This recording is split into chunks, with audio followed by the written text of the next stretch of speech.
I thought, well, I wonder what kind of systems there are out there that would mirror how I work with these dyslexic children that I could utilize. And I started investigating, and there really wasn't anything. There wasn't anything that understood the depth that is necessary to take a student who is not reading, who hasn't learned to read by traditional methods, develop those skills. So I had an aha moment. I was driving and I kind of just almost slammed on the brakes and thought, oh my gosh, we could take this structured literacy that is taught in with dyslexic students and apply it to music reading. And what would that look like? Welcome to the Time to Practice podcast. This is a space where we talk about music practice, the ups and downs that young musicians go through related to practice and learning music, and how we as parents, caregivers, and music educators can support the young musicians in our lives, support ourselves, and support each other. My name is Christine Goodner. I'm a music educator, author, and podcaster who has made it my mission to talk about music practice and to support educators and families looking to make home practice more effective and to reduce conflict and frustration in the practice room. I'm glad you're here. This episode is brought to you by my 2 office hour sessions coming up in November. You can think of them like a cross between a Q&A session and a mini consultation or problem-solving session. These are small group sessions limited to 8 participants for each hour. We'll split the time between everyone who signs up. Both teachers and parents are welcome, and you can bring your topic to discuss, like practice strategies, supporting students with ADHD, preparing for recitals, whatever is on your mind that you'd like to discuss with other people thinking about supporting young musicians in music. There are 2 upcoming dates for this month. If you're listening to this right as it comes out, one will be this coming Saturday, November 8th at 8 a.m. Pacific, 10 a.m. Central, 11 a.m. Eastern, and the other will be on Friday, November 14th at 9 a.m. Pacific. The cost is $25 and it goes directly to the production costs of this podcast. You can go to suzukitriangle.com and scroll down on the homepage to find the links or look in the show notes for this episode. Today, I'm thrilled to have an expert guest joining me who I first saw speak at the American String Teachers Association conference back in March on multisensory structured music reading. And she covered in this session a lot of music reading strategies that universally help students, but particularly students with learning disabilities. And I was blown away by the helpful information she shared. I got very excited about it. And I was so excited to connect with her and that she was willing to come on the podcast and speak to us today. So before we jump into this episode, I also want to share that the curriculum that Dr. Elizabeth Morrow is going to share with us in this episode is only on sale through the end of November 2025, the month you're hearing this podcast when it first comes out. After that, it's going to be donated to a university program for future study. So if you would like to order a set of these materials to help your students or your own children, you can go to her website, notesensemusic.com. I will put a link in the show notes and you can see what materials she offers and send her an email to place your order if you'd like to do so while purchases are still possible. This is such a great episode and I'm super excited to share it with you. Let's jump in. Well, welcome everyone. I am excited today to be talking to Dr. Elizabeth Morrow. And I had the pleasure of sitting in on a presentation that she did at the ASTA conference, American String Teachers Association conference this past spring, about music literacy. And I have a vested interest because of some students that I work with in my studio and just trying to connect some dots. I feel like I want to understand better to help my own students. And I know a lot of you listening are always hungry for information about this topic as well. So I'm excited to welcome her today. Thanks for being here, Elizabeth. Thanks for spending some time with us. Thank you, Christine. I thank you for asking me, and it's a topic I love to talk about. So, and you might have to shut me up. So, tell me when it's TMI, right? But no, I'm thrilled that you're interested and that I can share what I've learned so far about specifically music reading literacy, Hmm. I would say. Yeah, I love that. I would always love guests to start by just sharing anything you want to briefly about your background in music or what you've done in the world of music to give people some background on that as well. Okay, well, I am a cellist. I'm a professional cellist. I've had a performing career and 21 years cello professor at the University of Texas at Arlington. I retired from that position in 2012. And in my retirement, I was interested in exploring an area that I had worked in earlier. My son is dyslexic, and I was very suspicious about anyone working with him because the teachers that he was surrounded by at the time were kind of clueless as to what was going on with him. So I wasn't trustful of turning him over to someone else. So I procured a Orton Gillingham reading system and started working with him. And I worked with him for 4 years to teach him to read. And I saw how, amazingly successful this was. So I had an interest in learning more about that. When I retired, I attended Southern Methodist University in Dallas for 2 years, and Texas has kind of been a leader um, in reading literacy and dealing with dyslexia. They were one of the first states to actually have legislation because one of their legislators had a child who was dyslexic and was very forceful about integrating that into the Texas law. So they've had a lot of success in research in Dallas, and that is now expanding across the country. There are many, many more centers where dyslexia therapists are being trained. So I did become trained to be a dyslexia therapist. I continued teaching cello privately and performing in the Dallas-Fort Worth area. Once I started working with dyslexic students, I was in private practice working through a school, through a Montessori school. I was also continuing to teach cello privately, and I was beginning to work with students that were at a lower level or, more from beginner into intermediate because I wasn't working at the college anymore, at the university. And I had a student come in who was probably 13 or 14, and he was auditioning for the Fort Worth Youth Orchestra. And it was an excerpt from a Tchaikovsky symphony. And he was a very talented young cellist. When I started working with him on this music, and he was a new student for me, I would ask him, I would say, well, start on E, or whatever. And he would have no clue what I was talking about. And through conversation, I realized, oh, he's not reading the music at all. And he was already playing in advanced repertoire, and he was doing it by ear, by watching, by, whatever skills that people who struggle develop to be able to do what they need to do. And I thought, well, I wonder what kind of systems there are out there that would mirror how I work with these dyslexic children that I could utilize. And I started investigating, and there really wasn't anything. There wasn't anything that understood the depth that is necessary to take a student who is not reading, who hasn't learned to read by traditional methods, develop those skills. So I had an aha moment. I was driving and I kind of just almost slammed on the brakes and thought, oh my gosh, we could take this structured literacy that is taught in with dyslexic students and apply it to music reading. And what would that look like? I was quite certain from the very beginning that it would work because it's just a very, very logical approach to teaching reading, to teaching processing print and integrating it into the brain for use.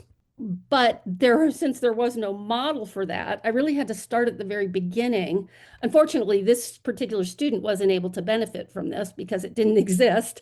And he eventually had to leave for financial reasons. Their family had to make other arrangements. So I never did get to use it with him, but over 3 years, I began to take all the knowledge I had from my dyslexia instruction and working with dyslexic children and seeing how they learn, understanding this process, and putting it on top of music reading. And what does that look like? And what I discovered is that it looks very different from the way we teach music reading. And so I've kind of gone away now from my background, but that was my inspiration. And I was so excited by the idea that I began working with it. I began developing some materials. I went to teachers. in the Arlington area, Dallas Fort Worth area, and said, "Do you have any students that are struggling, that are in the classroom with all the other kids and they're getting the same information, having the same experience, and yet they're not absorbing?" And sure enough, every teacher I talked to had someone. So it was a question of whose parents had the time to, bring them to my studio for me to work with them. Or I also went into several schools and worked, teachers let me take the kids out of their orchestra class for that purpose of teaching them to read. So over the course of 3 years, I worked with a number of students, and they weren't all young. They were also, I had an adult student that came in and worked with me, and he was struggling with note reading, and then, oh, I don't know, probably 10 lessons he's in, he said, "Well, I am dyslexic."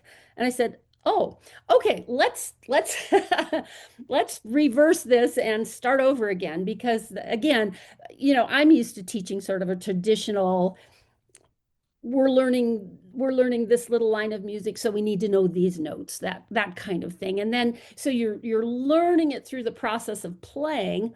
So let me just sidetrack a little bit. I just want to talk about what we know from dyslexia research that informs this type of teaching, if I may. Yes, please. That would be super helpful. So what I learned is that, first of all brains are not the same. And I come from a generation that just began acknowledging left-handedness as something unique and normal, Mhm. right? Because before that, left-handedness wasn't even considered normal, and everything was done to try to correct it, right? Right. And that concerns about 10% of our human population. I mean, that's a huge number of people. So brains are not all wired the same. And our reading and writing system was developed about 5,000 years ago, originally, and it was developed by human beings that had these neural pathways in place to be able to process written language, to be able to create and process and interpret written language. Uh, it wasn't until literacy became an international imperative, and this was around the end of the Industrial Revolution. So, and if I get my dates wrong, I apologize, but around the 1880s, there's this push for public education, for public literacy, for societal literacy. It was seen as beneficial, and all developed countries were beginning to require this, sending kids to school. And this is when it became apparent that there was a certain portion of the population that couldn't do it, that they weren't able to do it. So it began to be researched, identified and researched in the 1880s, in Germany, actually. In the 1930s, a couple, Samuel Orton and Anna Gillingham, developed a system of how to teach people and children and adults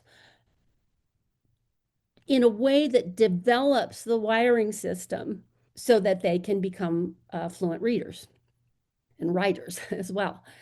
So this was 1930s. This was the 1930s. So research in this area and the development of the system that we use now for dyslexic students has been in the making for a long time. And there's so much research behind it. I just was watching a video from a conference, and there are 700 papers published every year about reading literacy. There's so much research going on around the world and in the main journals that are producing this stuff. But a lot of this information isn't getting past the journals into the educational system, into the teaching music education system, all education system, but music education as well. So in the 1990s, Sally Shaywitz at Yale University started doing functional MRI imaging of dyslexic readers versus fluent readers. And they could actually visually see a network or a lack of network that was facilitating reading or hindering reading. And what they also observed, they could take a student who was shown to be dyslexic through the imaging, where there wasn't a network that was facilitating. That means absorbing symbols and understanding meaning of symbols, processing that, understanding how symbols function into words, phonemes, and how they function and create words, and then actually storing that information so that one can be a fluent reader. So all of that, that whole network has to be in place in order for someone to be able to read. So what, 85% of the population already have that network. So they took imaging of young people who didn't have that network, and then they work with them for a year in this Orton Gillingham system of instruction. And what they saw was it was building that network. So this style of Mm. instruction is what builds the ability for different parts of the brain to communicate with one another. And reading is a learned activity. There is no reading center in the brain. There is no one place like there is for language, for example. People learn to speak without being taught how to learn to speak. Babies start babbling, they imitate. They don't have to be taught to speak, essentially. But that's not true with reading. So I believe, and I am not a scientist, and I haven't done the MRI imaging on music reading, but that we're probably looking at a similar type of situation where there's an incomplete network. And if there's an incomplete network, there's no way to store information or process information in a way that you can bring it back up and use it again. So you can tell a dyslexic student one thing one day and talk to them the next day, and it's like they never heard it before because they didn't have a way to hold on to it, and they have to relearn it every time they sit down. And so one last example, you see someone um, reading off a page and very very slowly, but so they're using this very very basic sound symbol association to come up with the word.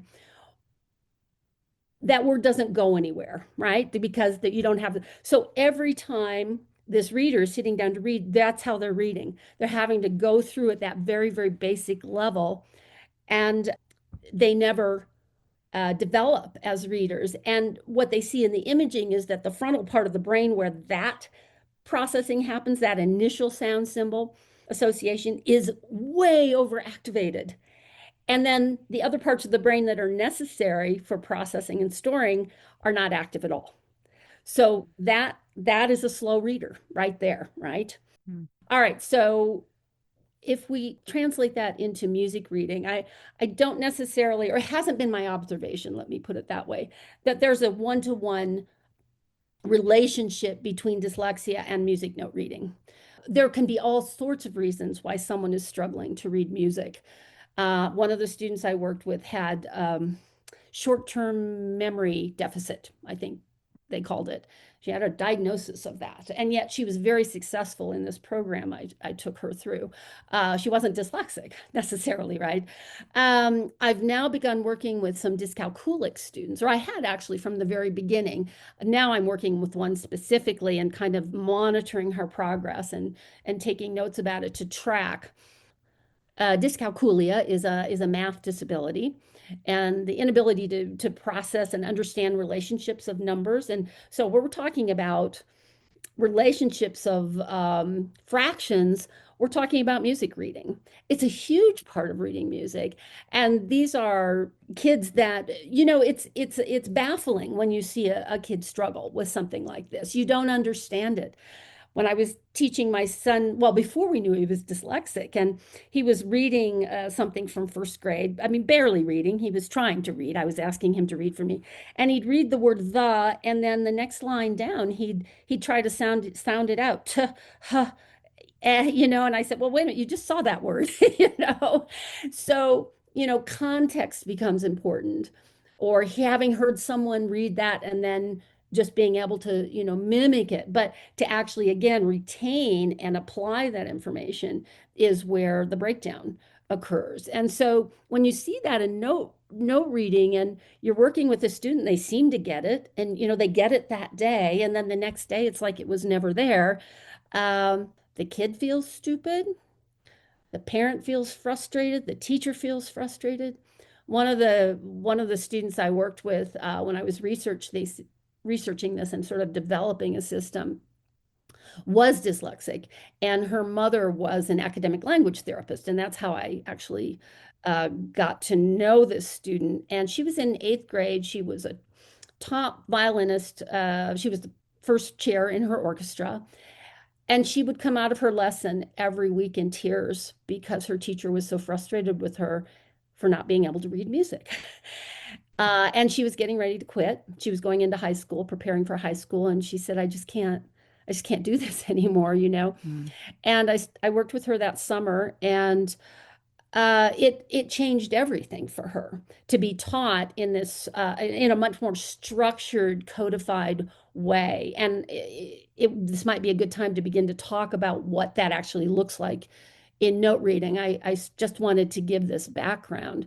But there are things that I did with her that I said, well, what, you know, what is helping you? And she said, well, this is helping me, and this is helping me, and this is helping me. This approach was never given to her as an option before, and it allowed her to organize this information in her brain in a way that it could be processed and stored. I mean, that's the way I would describe it. That's the result that I see. And then it's there and can be brought forth when necessary, that learned information. Yeah. I think I'll say before we start talking about, how this helps students, this put a lot of made a lot of light bulbs go off in my brain when you were talking about this in your talk, because I have worked with students like this where like I swear they understood what I was saying. Mhm. And we were really connecting on understanding the concept. And it is very baffling as a teacher then Yeah, the next week for it to feel like, you know, we've never talked about, there's nothing there that reminds the student that they've heard this before. right, And it really, I think, helps a lot to understand, oh, there's some wiring that would help the student store this information missing. To me, that helps me so much. And hopefully those listening, if you're experience something similar with your child or your students, to realize what's going on. Nobody's doing anything wrong.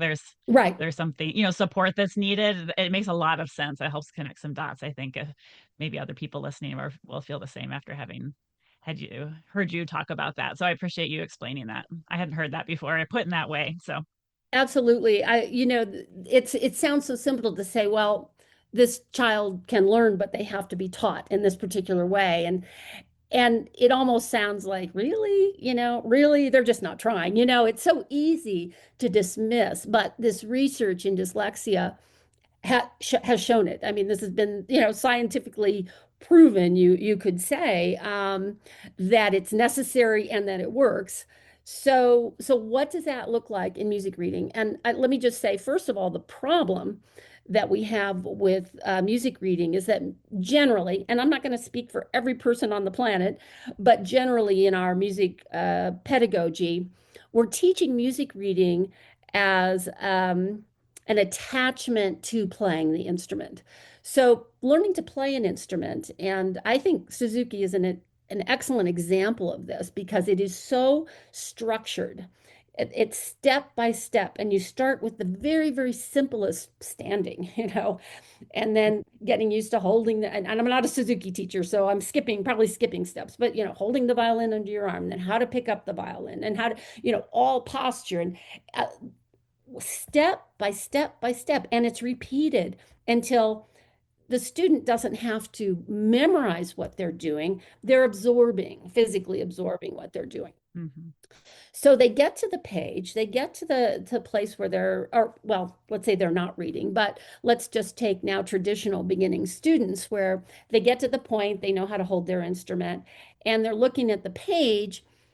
They're looking at music that has been written to support the level of playing that they're doing.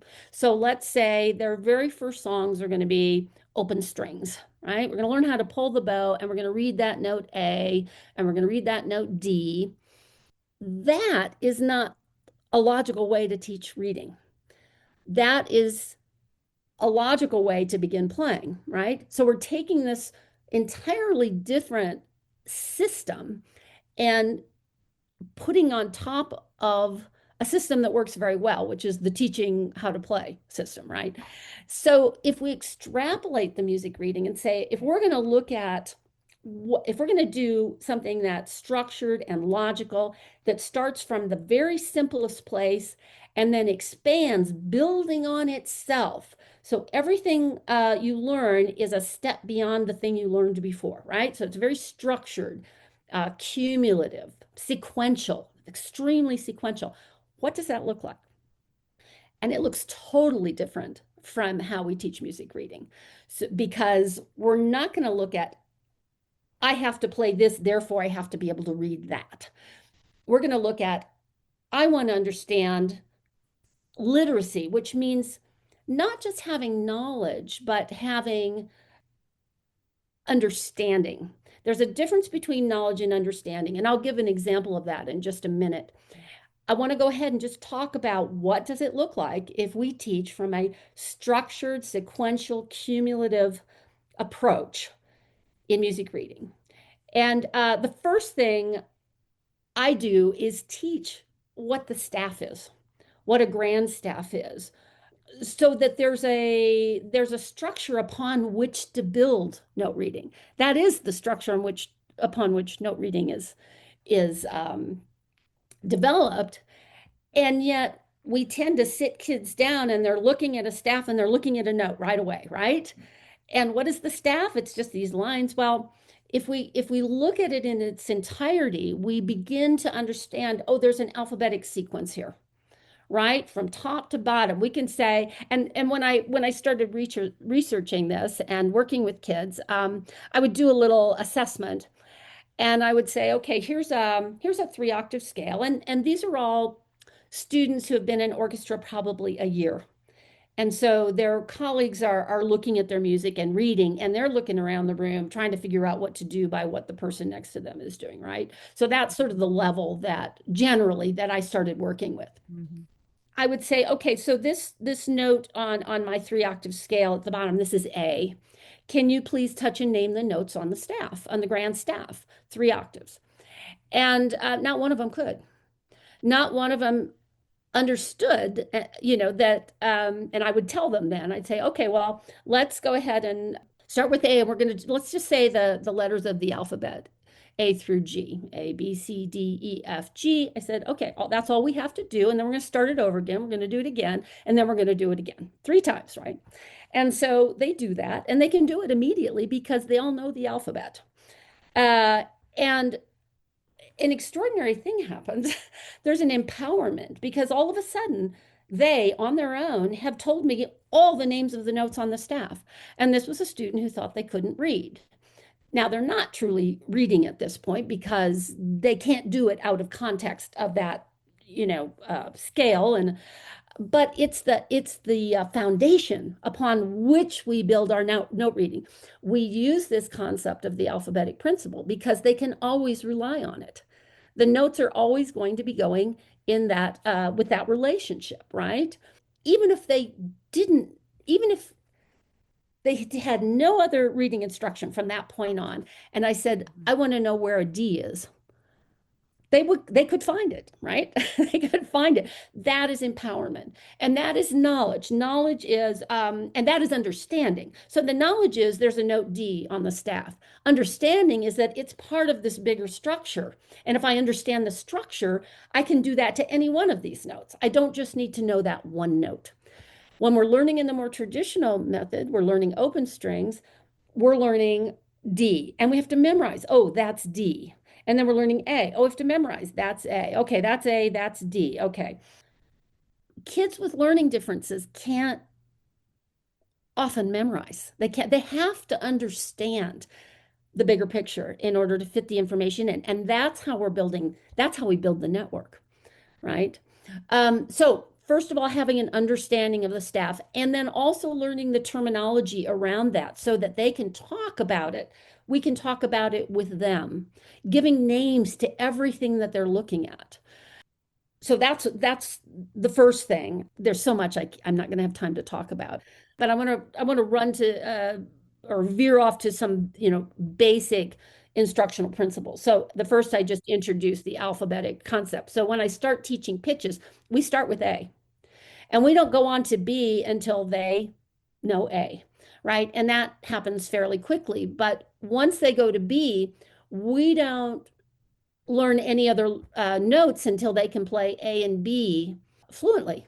They can go back and forth and they don't have any trouble. They don't have to figure it out, but they've integrated that knowledge. And then we take the next step and we learn C, right? So what we're doing is learning an octave over time in a very structured, cumulative way.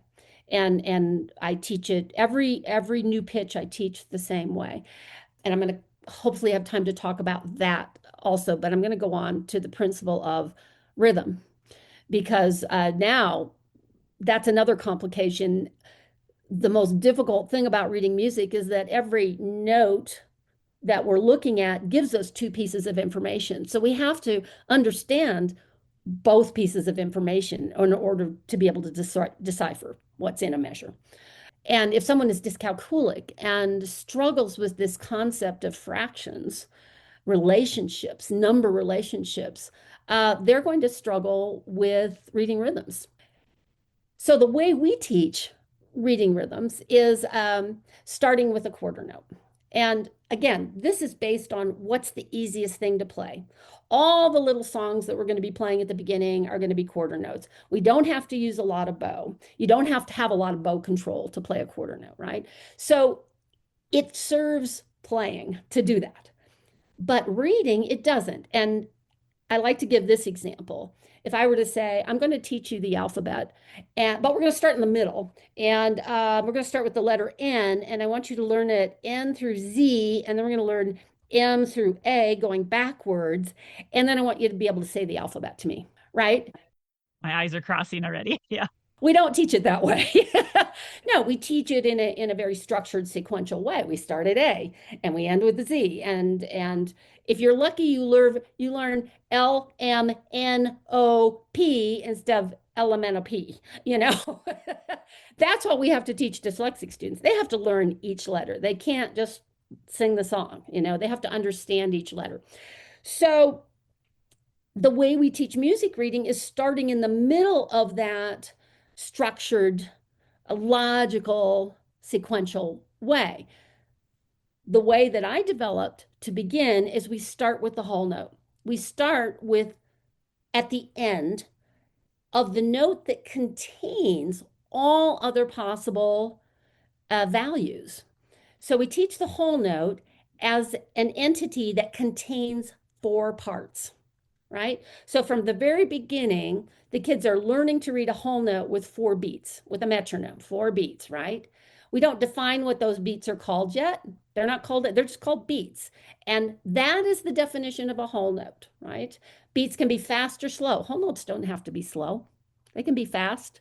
That's, a lot of teachers say, well, I don't want to start with whole notes because they're so slow. Well, not really, not if you speed up your metronome, right? But understanding those four parts. Then, when that is understood and mastered, I have a beautiful graphic that I developed that I love. It's a large whole note on a page, and then an overlay that has transparency overlay where the two half notes fit into the whole note and they're touching, right? So there's no space between a bar line and a bar line. The half note takes up half the whole note. Funny thing, we call it a half note. And now we can visually see why we call it a half note because it visually takes up half the space of that whole note. And it takes two of them to fill up the space of the entire whole note. And the other thing in this graphic that I've designed, the whole note actually touches each end of the measure. So visually, students can see a whole note in, sort of suspended in the middle of a measure. But the idea that this sound has to go from the beginning of the bar line to the end of the bar line isn't visually reinforced. So this graphic that I've created actually shows us the sound has to go from here to here if it's a whole note, right? And then at the same time, we learn rests, and the rest is the absence of sound from here to here. When I say here to here, I'm showing you because you're seeing me, but I'm talking about from one end of the measure to the other end of the measure, bar line to bar line. Right. And then after half notes have been mastered, guess what? We can take this quarter note overlay and we see that, oh, there are four quarter notes that are contained within that whole note. And all of a sudden, the concept of a quarter means something. Because when you teach a quarter note at the beginning of instruction, it has no meaning. A quarter of what? Quarter. It doesn't make sense. And this is where students that don't have wiring can't put things together. We have to teach it in a way that it makes sense so they can put it into a larger structure. And that's the understanding that allows them to integrate the knowledge into their brain. The knowledge itself, that this is called a quarter note, means nothing. It's knowledge, but you can't apply it in any way, right? And then from then on, every other subdivision of rhythm is contained within that information, right? 64th notes, you can understand what a 64th note is now, right? There's 64 of them in that whole note, right? And so I wouldn't even teach students about 3/4 rhythm until they have a full understanding and mastery of how these durations relate to one another and be able to manipulate that. So the program I developed stays in 4/4. At the end of the program, they're ready to now say, okay, now we can have a measure that only has 3 beats. Can we use a whole note? No. What can we use? How can we structure a measure that has 3 beats? So it's the information that has to come first before you can develop those higher level skills. So another thing I don't do is talk about sharps and flats at the beginning of instruction. And all of our pedagogy programs begin with sharps.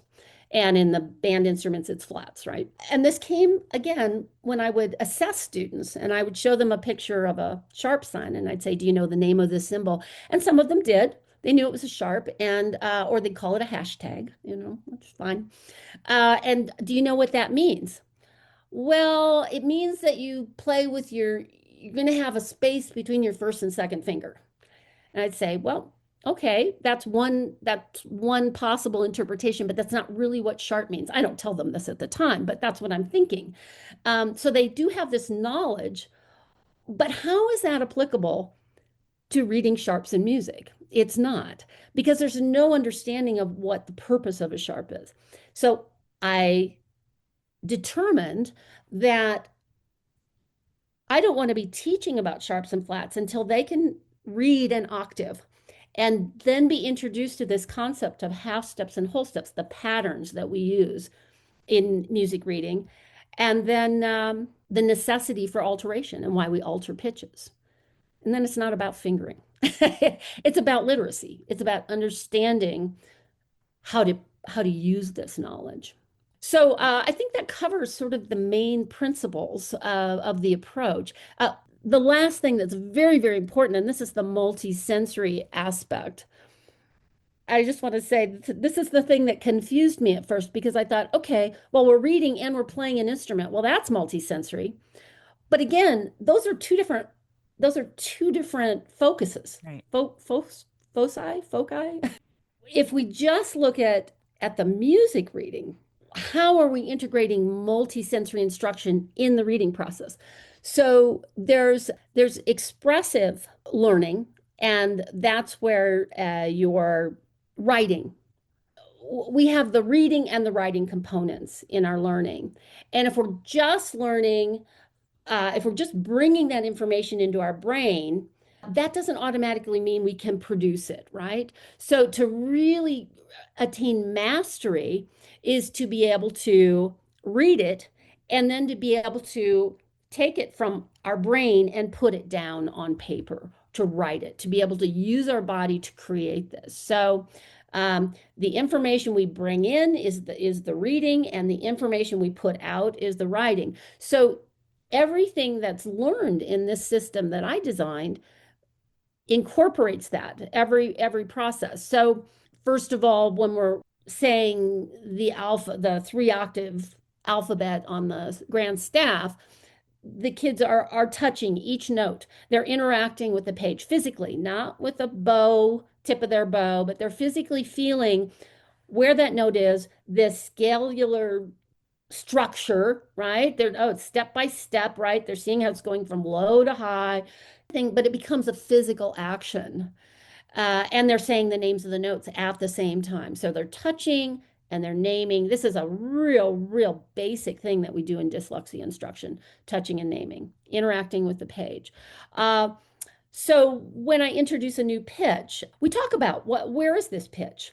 We give names to the spaces and lines so they can identify. If I'm showing them an A in bass clef, they would say that's on space one, right? So we have a language which we can talk about where that note lives. And then we go to, I have a beautiful chart that's the Grand Staff octave chart. So it shows all the octaves of the keyboard. And we find where that one note is that we're learning in that chart. We look at the chart and we track across from the beginning of the staff line and we find where that note is and then we learn what octave it is. And then we see, oh, we have these repeating octaves. So that note's going to repeat over and over again, but we can also give it a name. That's just not A, it's A2. It has a very distinctive name that's different from every other note. There is no other note that's called A2. And this dyslexic girl that I was talking about, the eighth grader, she told me that was one of the most helpful things to her. She said, I never understood why there were so many notes that had the same name. Like it just didn't, she couldn't make sense out of it. And it created a structure for her to begin to hang that information on so that when she needed it, she could retrieve it. It created a structure within which to understand what she was seeing on the page. Then we go to staff paper and we practice writing that A. And by this time they've learned how to draw a note and we write it and we say A. And we write it again and we say A. And we write it again and we say A. Now we're taking that information that was coming from the page into our brain and we're taking it out of our brain and putting it on the page. And that's what reinforces the learning. If we just do it from one direction, which is how most of our teaching is done, it's not giving enough information to our brain and our body to be able to build that wiring. It's all about building the wiring. So every new learning is going to have this style or approach of learning it from a reading perspective and then from a writing perspective. When you have students that are dysgraphic, it's not important that it look pretty at all. And I've blown up pages so that they don't have to have fine motor skills. Can use an iPad, where you can draw big things, big circles, and use the larger um, muscle groups. What we want them to understand is where this belongs and what it's called. We're just reinforcing that physically. So it's not about looking pretty at all.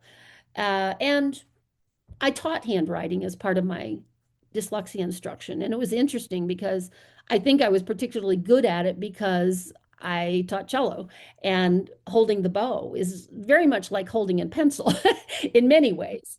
And finding balance in the hand and releasing the tension but we always start with those large muscle groups, right? And then gradually develop the fine motor skill. And I had students that were badly dysgraphic that by the end of several years of instruction could write legibly. So I mean, wow, they could, and they learn cursive.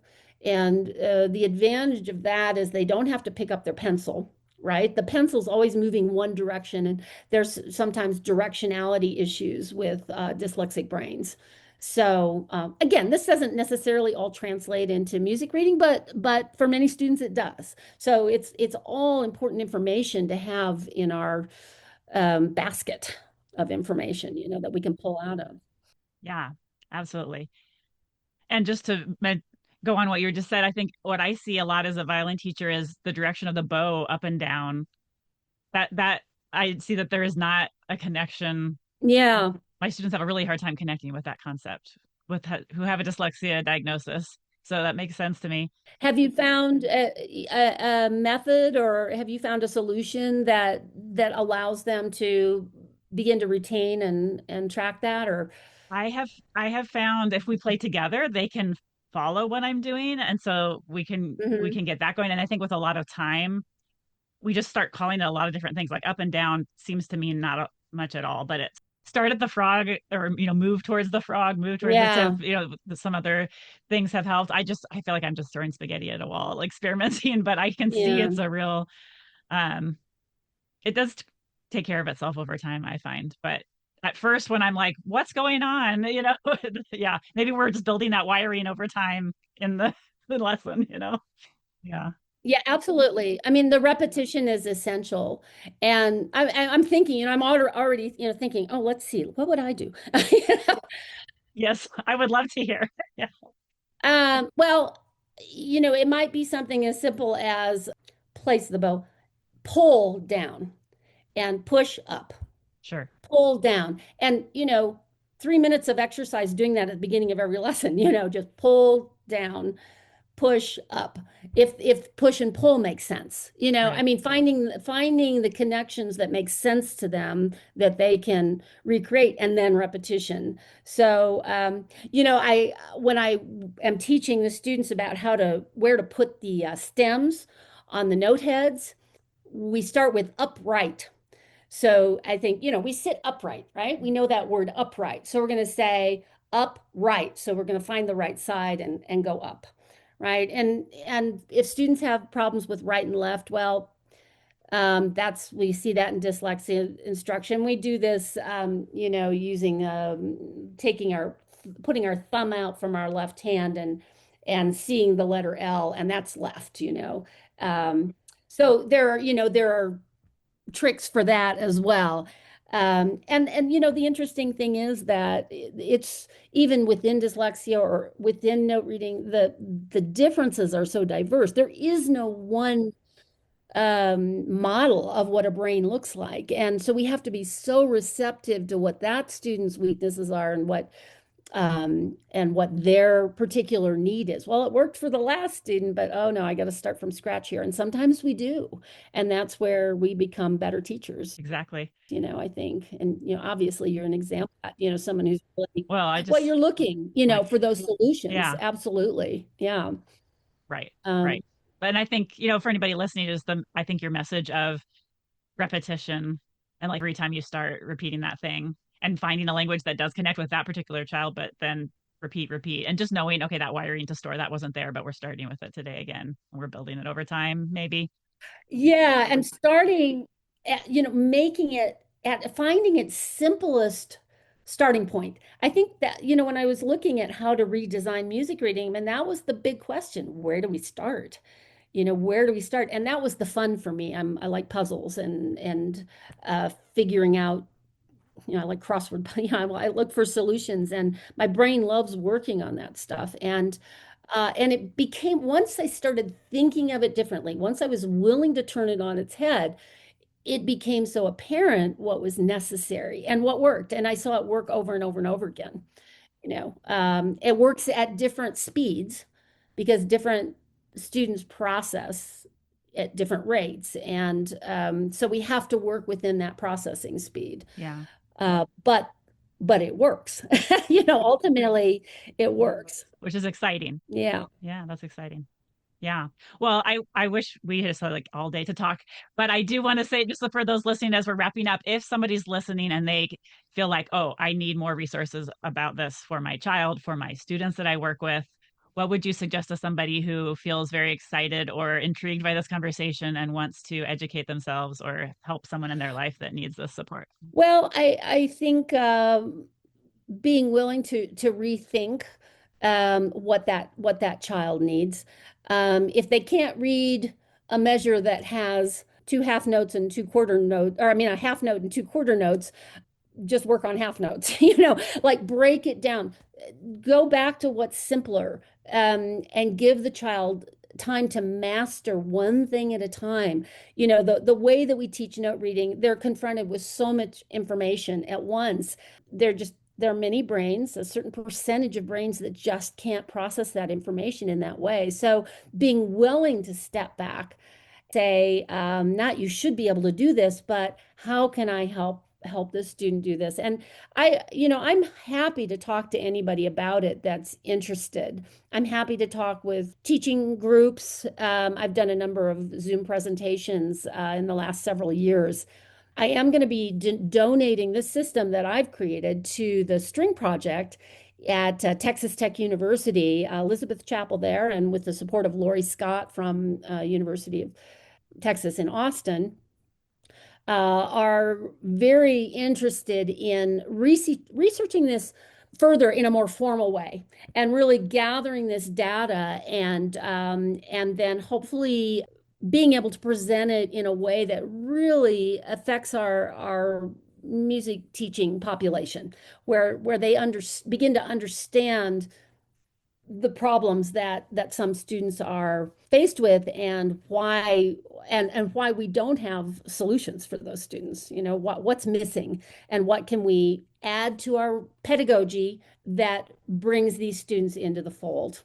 And one last thing is that anybody can learn to read music if we teach it in this structured, cumulative, sequential way. Anybody can. It's just that it also includes the students that can't read through memorization or who don't have the wiring, because it also builds the wiring. It does that as well. So it's like if we took the science of reading and put it in the classrooms, uh, really taking the research that we have and applying it directly, the reading our reading literacy in this country, I think, would be much better, much higher than it is. There's still controversy, but I think it's changing. I think this reading research is getting so strong that it's beginning to really filter down in good ways. Mm, So that's exciting. that is exciting.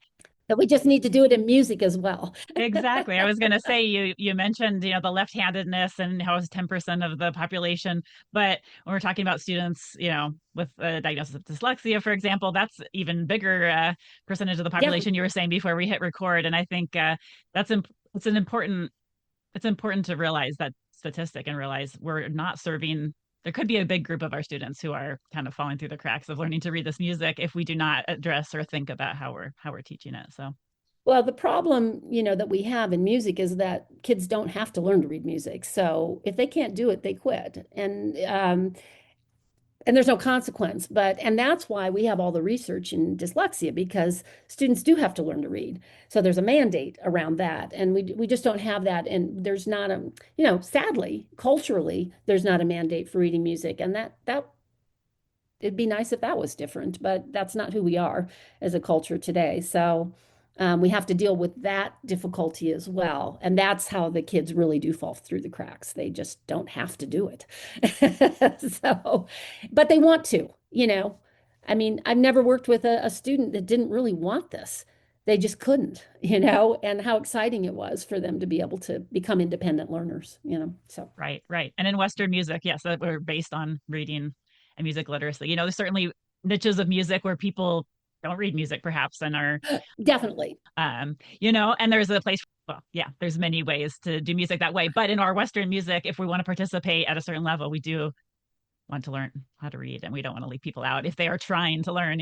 Yeah, Yeah, I mean it creates independent learning is what I say to this. I want you to become an independent learner. So you don't need me or someone telling you what that is. That's what we want for them. That's when they begin to own it, and we want that for them. Yeah. yeah, absolutely. Well, such a pleasure to speak with you, Elizabeth. And I know you just have so much more information we could have talked about today, but I hope we've given people some things to think about and some new ideas and maybe some places to look if they're looking for some ways to help someone in their life with this. Thank you. Thank you for having me. It's been a real pleasure. Thanks. Yeah, pleasure to speak to you. Thank you. Before we go today, here are a few of my takeaways from this week's episode.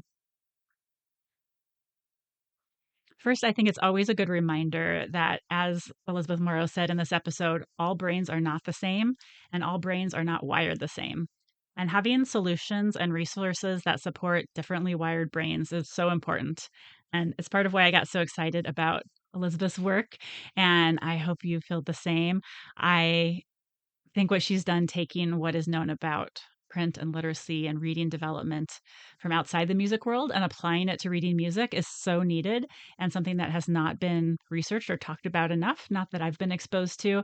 And I'm really excited that we got to hear about that today. Second, one principle that really stood out to me is that we can all apply is the idea of multisensory instruction, especially presented in a sequential, logical way, and its importance for learning to read music. Like most of you listening, when I was taught to read music, it was very much the way Dr. Morrow described, as typical, with quarter notes first and playing the music immediately in front of me on the page and already assuming I had a lot of knowledge. And I can see the benefits to this approach for both myself when I picture how I learned as a child and also for students that I currently work with. I think that's one idea we can all take away with us this week. Another takeaway for me that was a big aha moment during Dr. Morrow's talk that I attended was starting to learn about rhythm with a whole note, and her overlays that she made with the concept of the quarter notes and eighth notes and how many fit inside visually makes things instantly so much more clear than the way I would usually describe them or try to teach them.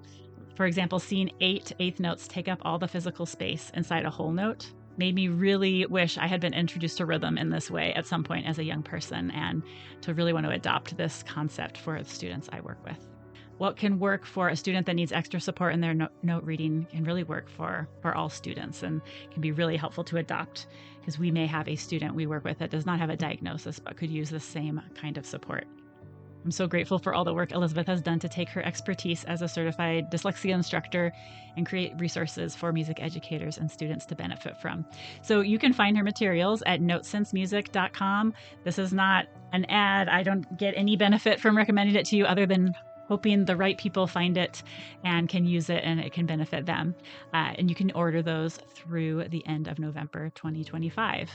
You could reach out to her by email also, info@notesensemusic.com, if you would like more information, talk with her more in depth, or hire her to give a talk to your organization. I was so glad she agreed to come speak with us today. I hope you found it as helpful and interesting as I did. And with that, I want to wish you a wonderful week of music practice and learning. Take good care, everyone.